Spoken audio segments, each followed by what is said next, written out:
Shalom, shalom, family. Shabbat shalom. This is the last Sabbath of the high holy days as we bring it to a close with Shemini Atzeret. This is the hidden day, Yahweh's final holy day of this time period, which is a picture of us crossing over into eternity.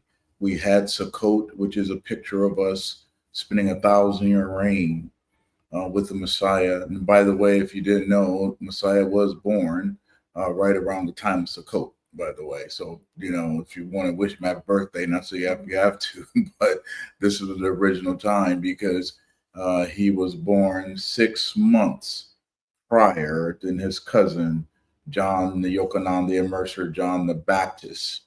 So there's a lot of play on words Hebraically when you understand these things. When you read, John says he tabernacled with us. He was born during the time of tabernacles, and we see later on he'll be our tabernacle with us. Just a little notes that I forget to even talk about over the years, just be in the back of my mind. But we're going to be talking about the 8th day. This is the mystery when Yahweh said, "Don't go yet. Just linger around." Stay just a little while longer, and this is important for the scattered tribes that are returning to the covenant for us to understand these things, guys. Hang on one second, because I had several different versions of my teaching, and I want to make sure I get to the right one.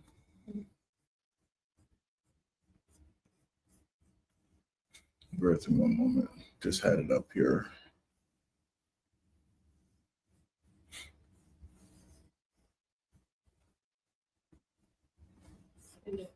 I'm gonna put the notes up for you guys. Thank you, honey.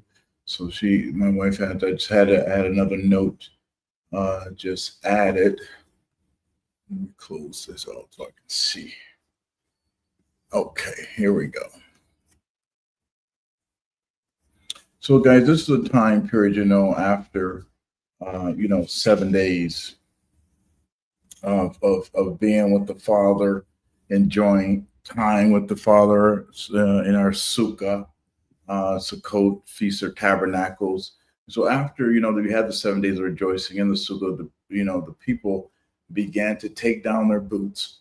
Let the vision is in context here, and put yourself in the Bible, not just as old ancient stories, And they would prepare to return home back to all of the nations that they came from, because this is one of the Shalosh Regalim where everybody had to come to Israel. And, this is also the time we're going to talk about, the time of Simchat Torah, where the Torah cycle would begin, because there was a 3-year Torah cycle where, this is why all the men had to come, learn the scriptures, and make sure that they understood it. For their families as well as the head of their household. But this was the time when the voice of the Most High would call out and say, "Stay a little longer with me." This is Shemini Atzeret, the 8th day assembly. The 8th day assembly. And this is when Yahweh would say to his people, "You've danced, you've celebrated, you rejoice." Because again, the 7-day feast was just that, guys. It was a real big party of feasting, dancing, wine drinking. No quiet folks, no religious folks. Folks is having a good time, rejoicing with the Lord. That is how our experience is supposed to be. But, we wouldn't understand that in Christendom. You have to have a prune face, can't do this or can't do that. But this is not how the Father is. This is not how his kingdom is, nor this is how his people are. Okay, the Father is saying, "I didn't want this time to end, and I don't want this time to end." So this 8th day mystery, Yahweh whispered, "Don't go yet." Understanding the appointed time. Again, this is Moedim. You guys hear me use that term, but in context, this is agricultural. They were an agrarian culture, and Yahweh to this day still will only speak to people in the level of their understanding. We see this from the Hebrew alphabet, the ancient writings, the Hebrew alphabet. I know this prophetically. And even with the prophet, he's going to talk to you the way that you would understand it. They were an agrarian culture. So the former rain, the Yoreh, it fell in the autumn to prepare the soil for the planting. And the latter rain, the Malkosh, came in the spring to ripen the harvest. These rains were covenant blessings promised in the Torah when you go and read Deuteronomy 11 and 14. Now, a sign that Yahweh's favor rested upon his people was always when we walked in obedience. He is not a Santa Claus. We've treated him like that and we've tried to pimp him out, but there is no promise given in the Torah. That's what all the promises are, by the way, guys. Every promise is associated with the commandment. So every devil that's preaching, they're saying you don't keep the commandments. They're just that. They're keeping you away from the blessings of the Most High and leading you in another direction for a purpose. But, spiritually, the rain symbolized the former rain, which is the initial outpouring of Yahweh's Spirit beginning at Shavuot or Pentecost, the Feast of Weeks. The latter rain, the final outpouring in the last days, restoring, which is what we're seeing here. Israel's spiritual vitality before the Messianic kingdom and the final harvest of the nations. Now, this word Shemini, it means eighth in Hebrew, Shemini, eighth, and Atzeret means assembly. It also means to pause. It means to restrain, to linger, or even to hold back. We read this in Leviticus 23 and 36, in Numbers 29, 35 through 38, where Yahweh commands for Israel. On the eighth day, you shall have a solemn assembly. This is when we get together again. We have dinner, we eat, we fellowship, and do no servile work. Sukkot focused on harvest and joy shared with all the nations. That's what the last holy day was about. Not only when Yahweh gathered us out of the nations and brings us back to the land of our forefathers, but the Gentiles in that come along with us, those who are grafted in with us and among us, not those Christians that say, hey, yeah, those are the Israelites, but we can't worship with them folks. They ain't going nowhere. So this is the time when Yahweh gets Israel. And if you were a Gentile that are grafted in among us with us and received Yeshua as your Lord and Savior, and you know who the people are, and you can probably say who the people are, then you are Israel. Everyone else is the nations. That's just the Bible. That's just how it's written out. But so co-focus on that joy, share with all the nations. Now, Shemini Atzeret is an intimate, exclusive day for Israel alone. Now we're talking about the bloodline, the 12 tribes, the seed of Jacob. And Hebraic understanding, the eighth day symbolizes new beginnings, covenant renewal, and eternity. So who? Let's talk about the who, when, why, and what. The last several teachings, I've been just teaching in context. The who, the when, the what, why, how, where. If you understand just the context of Scripture, you wouldn't go off on some of these rabbit trails, and you will begin to get your mind thinking like the kingdom and not like a Christian. A lot of Hebrews are just awakened, but they awakened as Christians. That's it. They're still thinking like Christians, but you know that you're an Israelite now. You got to do better. It's a reminder that even after the dispersion, Yahweh still calls his people, the scattered tribes of Israel, calls Africa and the diaspora, to linger, to listen, and to be refreshed by his reign once again. Shemini Atzeret is for Yahweh's chosen people, the children of Israel. It was not given to the Gentile nations nor to later religions that borrowed the scriptures and retranslated them through their foreign languages and tongues. This day belongs to the people Yahweh brought out of bondage, the descendants of Jacob, the scattered tribes who still bear his covenant mark. This also includes the Bantu, the Limba, the Igbo. Many of you got your DNA done. Many of you are in contact with these tribes, not only Africa, they're in contact with us. The Ashanti, the Ethiopian Beta Israelites, that the diasporic remnant rediscovering their heritage today, as prophecy said it would happen. He says, Deuteronomy 7:6 says, you are a people holy to Yahweh, your Elohim. Yahweh has chosen you to be his treasured possessions out of all the peoples of the face of the earth. And Satan, his children, hates that. But for Israelites reclaiming their roots, this is a powerful It's a call not to just know who you are, but to dwell in his presence long enough to become who we were created to be.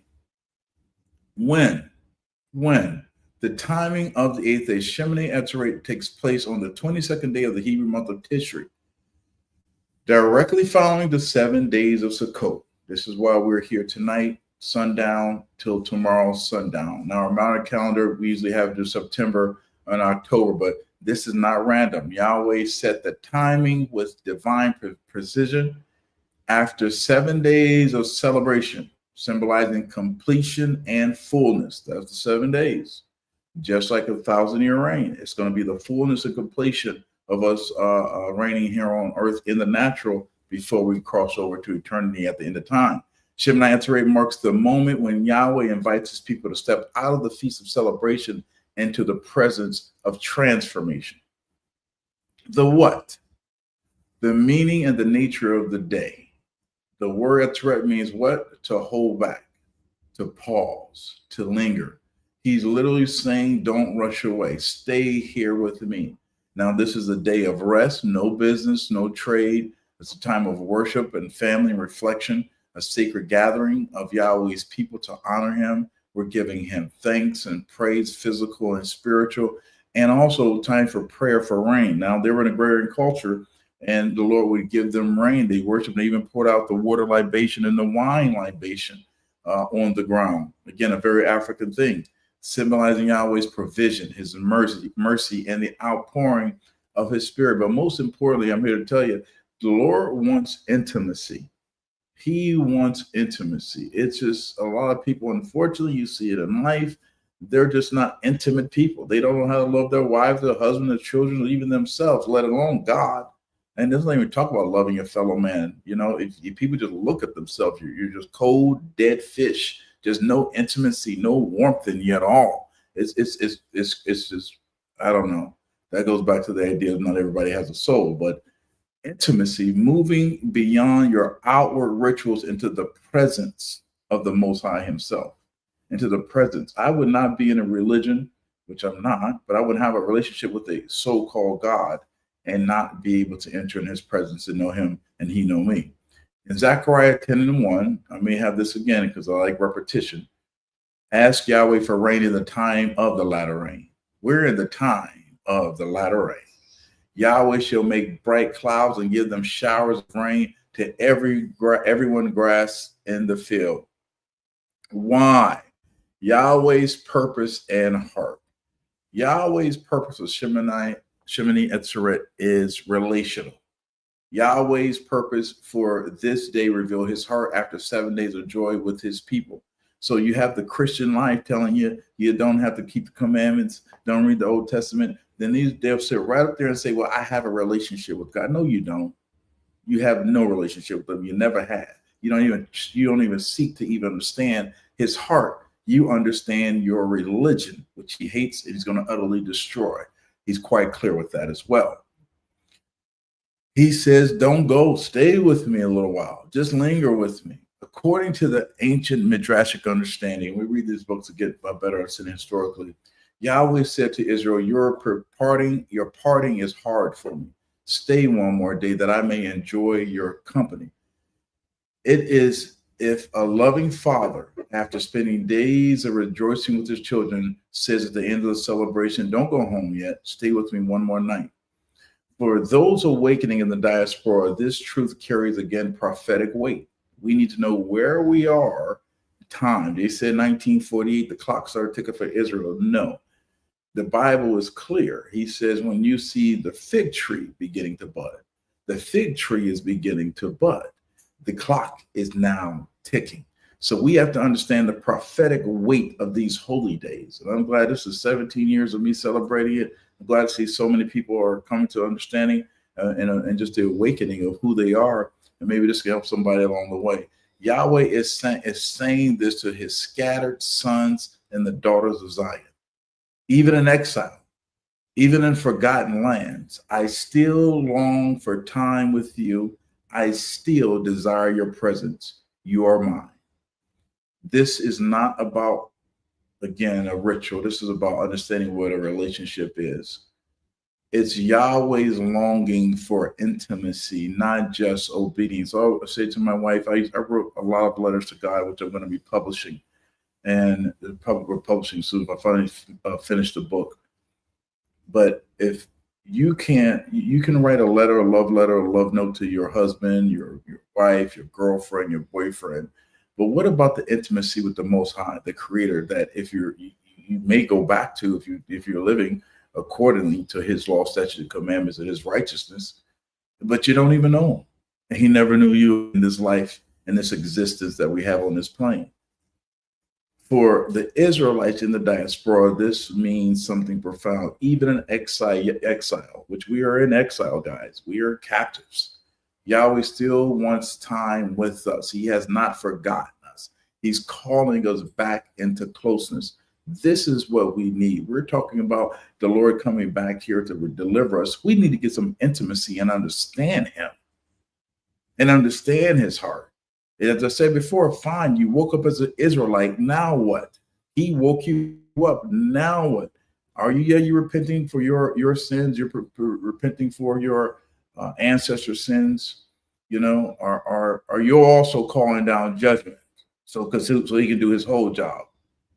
Shemini Atzeret is observed. We talk about observing the 8th day. Again, this is resting and gathering. Again, I just made a little note here. Again, refraining from work, assembling and worship. We're praying for rain. Now that word tefelat gashim, that was a literal prayer for rain, because they would have to pray, and the Lord. This is why no one could come to the Lord without their tithe and without their offering, because He says, "I know I gave you rain for you to succeed in life." See, that's how that works. When we read, bring the entire tithe and offering into the storehouse, He goes in that passage and says, "I will open up windows of heaven." Family, these are the times and the windows of heaven where you should be giving offerings to God. These are the times when you should be bringing and giving an extra tithe, if you got it, to the Most High, to His people, the apostles, the prophets, the teachers, the rabbis that He has sent you, the holy men and women of God. That's how it works. These are the windows that you've been missing your entire life, in the spring and in the fall. That's the biblical understanding, a Hebraic understanding of that passage. But with the diaspora, this symbolizes praying for the rain of the Spirit. Ask Yahweh to water the dry hearts, restore the lands, and renew the scattered tribes. Again, this is a time, guys, for us to be able to dance before the Lord, sing a song, chant a song. What's that group? I think Steel Pulse. I think maybe they can have a great song. Say, chant a psalm a day. A good reggae group I listen to often. But sing before the Lord. For a lot of African Hebrews, this joy echoes the harvest, dancing, and songs of our ancestors, carried from the Torah long before our colonization. And again, studying, reaffirming the Torah. Many communities link Simchat Torah. Now that's the joy of Torah. The day the Torah reading cycle completed and began anew, because it was a 3-year cycle. There was not paper and the internet. They had to come, sit, and learn from the seat of Moses and take that back home with them. That's why one of the reasons they had to come every the 3 major holidays every year. But it represents a never-ending revelation, because Yahweh's word has no end. And the place of gathering. We read in Exodus 23, 14, 17, originally Shemini Atzeret was celebrated at the temple in Jerusalem, where all males again appear before Yahweh 3 times a year during the pilgrimage feast. That's where you read that, Exodus Shalosh Regalim, Exodus 23. But after the scattering of Israel among the nations, Yahweh's presence was no longer tied to one place. He made sure of that because He destroyed the temple. Now, wherever His people gather in His name, that place becomes holy ground.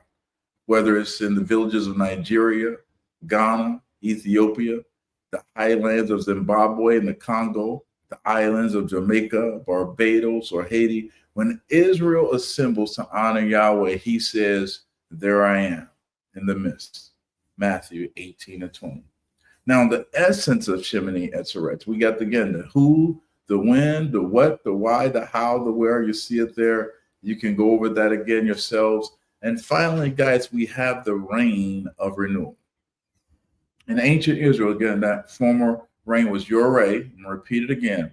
It fell in the autumn to prepare the soil for the planting, while the latter rain, the Malkosh, came in the spring to ripen the harvest. We see that rain again symbolizes what? The initial outpouring of of Yahweh's Spirit, and the latter rain, the outpouring of the last days. We are looking for the Messianic kingdom. We read in Joel 22, 23 to 27. Restoration and the Spirit, Yahweh's restores what was lost. Yahweh's restores what was lost. Be glad, O children of Zion, and rejoice in Yahweh your God, for he has given you what?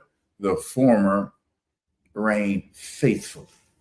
Faithfully. We had no excuses about bringing tithes and offerings and being loving, because he's a faithful God. He takes care of us. And he will cause the rain to come down for you, the former rain and the latter rain in the first month. We see that his Spirit falls again in Joel chapter 2, 28. You can read that on your own. I left that off of there. Zechariah 10 and 1. Yahweh as the rain giver. Ask Yahweh for rain in the time of the latter rain. Again, that's now. Yahweh will make flashing clouds. He will give them showers of rain to everyone grass in the field. And we also see that when you read Zechariah 10, 6 through 10. Zechariah 10, 6 through 10. Go and read that. That's the exiles returning back to the land. It was Zechariah 14 and 9. Go and read it for yourselves. Zechariah 14 and 9. Messiah reigns as king in Zion. But we see in Hosea 6 and 3, the reign of the coming Messiah. Israel returns to Yahweh. Then shall we know if we follow on to know Yahweh. Look at that progression. Then shall we know if we follow on to know Yahweh. I stop beating myself up about people trying to know God. I just really I can, I just don't understand it. He says, if he's going forth is prepared as the morning, and he shall come unto us as the rain, as the latter and the former rain unto the earth. The rains are Yahweh's divine signature of renewal. They represent the Holy Spirit outpouring upon his people, the revival and the regathering of Israel from the four corners where we are currently scattered, and the completion of redemption under our Messianic King. So why does this matter? Why does this matter? This is the other why. As we awaken to who we are, children of Israel returning to the Torah, the sukkah, the Shemini Atzeret, reminds us that Yahweh's plan is not only to bring us out of the oppression, but to bring us near to him again. We're not simply called to remember our ancient stories. We're called to live the prophecy. We must, as our brother, prophet Bob Marley used to say, we've got to fulfill the book. The same Yahweh who brought our ancestors out of Egypt is now bringing us out of the spiritual bondage, soon as physical bondage, the identity confusion, and the exile. Each year as we celebrate these feasts, we're rehearsing the final redemption, the second Exodus, when Yahweh will gather all his people back into his land, which we know is the continent of Africa. Beloved Israel, the message of Shemini Atzeret is simple yet profound. After all the feasting, all the booth building, the singing, and the celebration, Yahweh leans in and says, don't go yet. Stay with me a little longer. This is the day when revelation becomes relationship and celebration becomes communion. It's Yahweh's way of teaching us that intimacy cannot be rushed. Intimacy cannot be rushed. That his greatest blessings are found in doing, but in dwelling. For the awakening Israelites, for the sons and daughters of the African diaspora, Shemini Atzeret is both remembrance and prophecy. It reminds us that we are not forgotten, that the Father still calls for us to linger. His presence to receive his reign, to be renewed before the great regathering of his people. Stay with me a little longer. Linger with me in my presence. Let me reign upon your souls. This is what the Father is saying.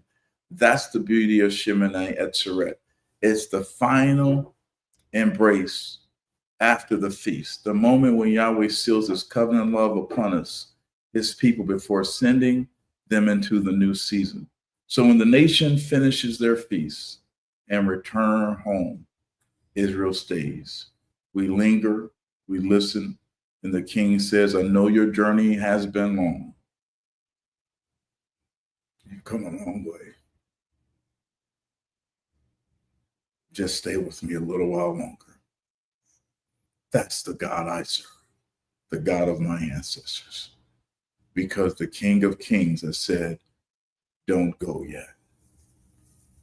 I'm going to leave on that note, but I have a question to every Israelite. If Deuteronomy tells us that we will serve gods that our ancestors did not know, and you woke up one day and you're an Israelite and nothing has changed, let me ask you, or ask yourself, are you still serving a foreign God? If this was the same God that was taught to your ancestors when they get off of the slave ship, ask yourself, search yourself. Shabbat Shalom, family.